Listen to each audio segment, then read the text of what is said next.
Thank you all for coming. This is great seeing everybody here. We have a lot of folks here, and I know I'm not going to remember to point everyone out, so I'm just going to say thank you for coming. We have officials here from other towns. We have fire departments here from other towns.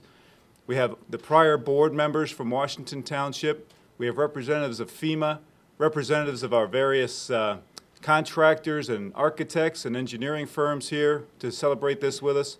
Of course, our own board, who is very gracious in the way they've handled this entire process, and very full of hope and trust in getting this process going. So we're thankful for all of you for showing up, and we appreciate you being here to celebrate this with us. You know, there's always reminders of this, but today we have yet another reminder of why we're here. Trustee Lisa Rapp is not here with us today. The reason she's not here is because her mother-in-law was rushed to emergency this morning, and that's that's a constant reminder of why we're here. It happens every day, happens in this town multiple times a day. That's why we're here.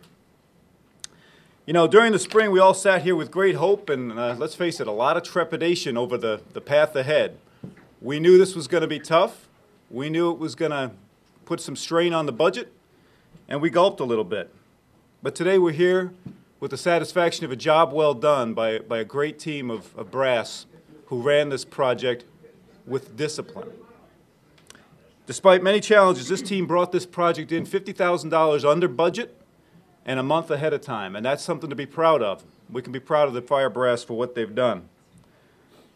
You know, when you think about the challenges we face, we started in the spring, not the fall, because there was some things we had not anticipated.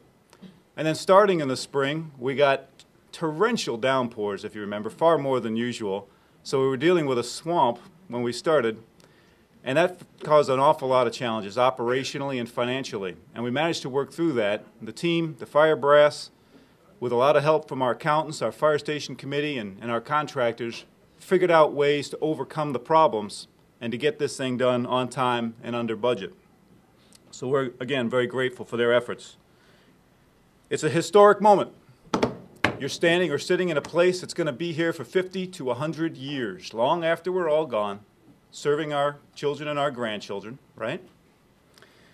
You're standing where well-trained men and women are going to race with kind of an urgent resolve to make sure that that baby that comes out impatiently ahead of time, wanting to see the world, falls into their hands.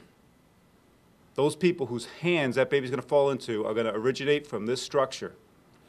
The people who are going to save lives are originating from this structure. The people who are going to protect your homes and your valuables are going to originate from this structure.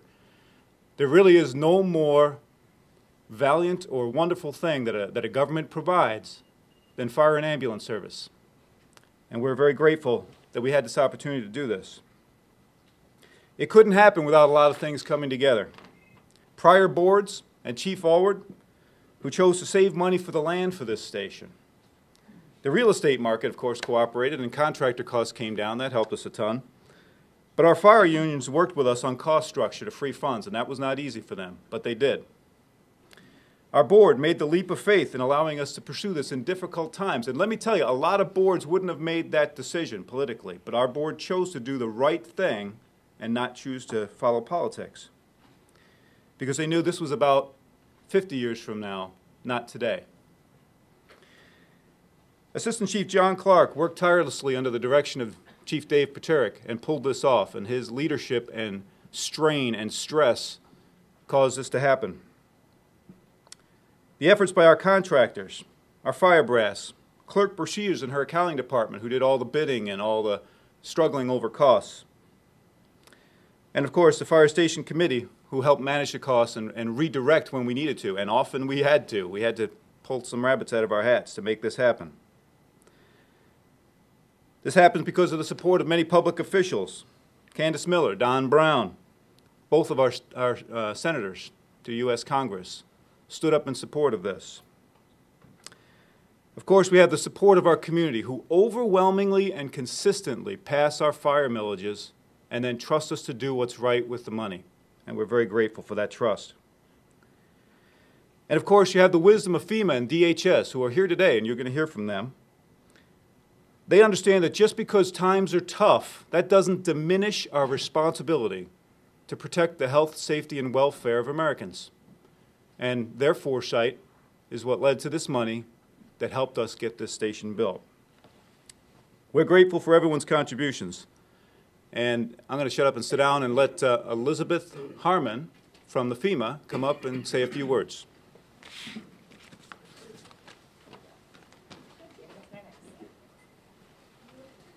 Good morning. Can everyone hear me? I feel like they're turning in my face there. I'm really very excited to be here. My name is Elizabeth Harmon. I'm the Assistant Administrator for the Grant Programs Directorate at FEMA, and I oversee about $4 billion a year in our federal grant money. And our tax dollars that are going, obviously, to do very great work. And I'm really personally really satisfied to be here today because as a former firefighter paramedic, I know what it's like to be in a really cruddy fire station and also be in a very nice fire station. I know what that means 24/7 to be on a 24-hour shift and be in a facility that is just not conducive to safety and to just everyday living. So congratulations on your success. And on behalf of our Department of Homeland Security Secretary, Janet Napolitano, as well as our Administrator, Craig Fugate of FEMA, I'm just so excited to be here and celebrate this with you. This is a very important milestone for your community. And some of you may not know, we had 6,300 applications for this particular grant program. There were only 118 that were awarded, so congratulations on that. Most of you know that I hate note cards, just to tell you that. You're very familiar with the Recovery Act and all of the publicity that it received last year. The purpose of the Recovery Act Station Construction Grant is to help communities across the country become more resilient by strengthening firefighter safety and create jobs, most importantly, and save jobs and help your community that's hit hard by difficult economic times. That was one of the important measures of this. You don't see these station construction grants going out to large, wealthy, everybody's got a job, municipalities and jurisdictions. This is a hard-hit area. I believe there were, from what I understand, 4 station construction grants that were awarded just in the state of Michigan out of 118. That says something for what's going on in the economy. As I mentioned, over 6,000 applications. Those applications requested an $11.5 billion in fire station constructions, and we only had $210 million to award. They went to 118 fire stations, and I believe those are only covering 127 projects. So 118 awards, 127 projects. Your application was very successful because of the following reasons, because of what you demonstrated as a township here. You told us that you would replace your outdated and unsafe firehouse so it could enhance firefighter safety, not only to them, but to the public, which is why all of you are here. Reduce response times, which is very, very important. Increase the ability to provide education and public outreach programs, and increase your ability to provide municipal and mutual aid. You also showed that you were ready to build quickly and had a clear economic need. Unfortunately, the unemployment rate was a factor, a determining factor in all of these grants. And, of course, that diminishes your tax base.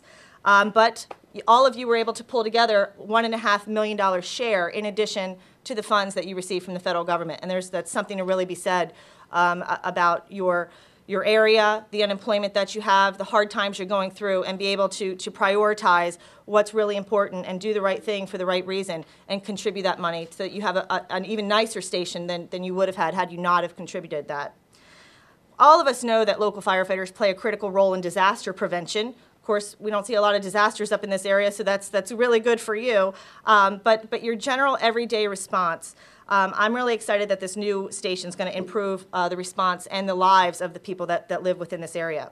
I understand your old fire station had many deficiencies, such as recurring leaks. I can appreciate that. I was in a women's bunk room that was underneath a bingo hall that was frequently rented out, and it was my bunk that got leaked on all the time. So I can appreciate leaks. Insufficient electrical and plumbing service. Appreciate that as well.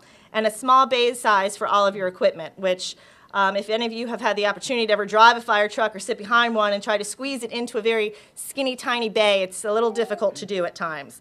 And I understand the location was not conducive to proper